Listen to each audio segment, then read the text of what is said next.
أدخلنا طيبة الطيبة في أمان وتهنان وزيادة للإيمان وجبر للخاطر وتثبيت للأركان. اللهم إنا جئنا بنيات ومطالب وحاجات ومقاصد.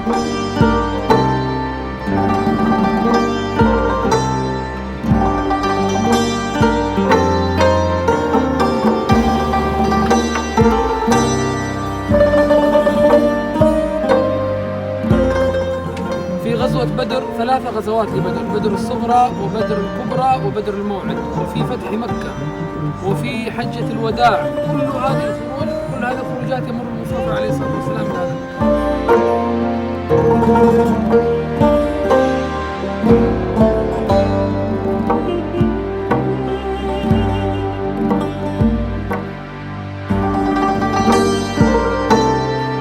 السيدة عائشة في تلك اللحظة لما استعرضت كل حياة المصطفى صلى الله عليه وسلم ما وجدت ساعة كما سماها بعض العلماء أحرم ساعة في حياة رسول الله. قالت يا رسول الله ما لقيت من يوم أشد مما لقيت يوم أحد. تسأله يعني ما كانت تتصور إن في شيء أشد من أحد، لأنه كسرت رباعيته وشج رأسه وسال الدم في وجهه الشريف. فلما كان في المنطقة التي حصل فيها هذا كان بجوار سيدنا سعد بن أبي وقاص، فقال له عليه الصلاة والسلام ارمي سعد.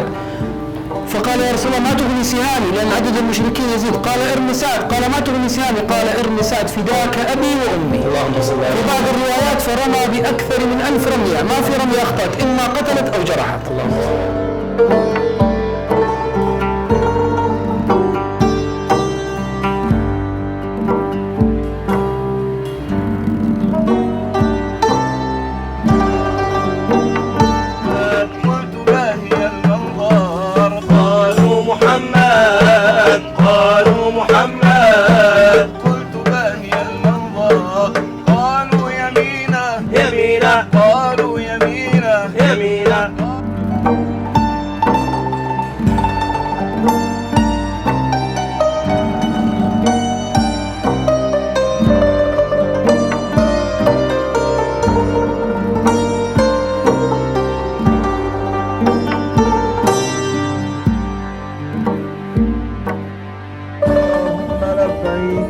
لبيك لا شريك لك لبيك إن الحمد والنعمة لك والملك لا شريك لك. عظيم كبير، معناها تجرد كامل من كل شيء وتوحيد خالص لله سبحانه وتعالى. الملك إله، الحمد إله، لا شريك له. أنا إله. حيكون بيني وبين الله لغة؟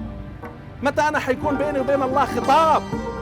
متى بيني وبين الله يكون أخذ ورد؟ أسأله يجاوبني وأطلبه يعطيني وأناديه ويكلمني وأقبل عليه ويقبل علي وأتوجه إليه ويواجهني. ألم يقل سبحانه ليس أحب إلي مما افترضته على عبدي ولا يزال عبدي يتقرب إلي بالنوافل حتى أحبه؟ كيف بدك تعرف إنه الله بحبك؟ كيف بدك تعرفي إنه الله بحبك؟ حتى إذا يا الله يا الله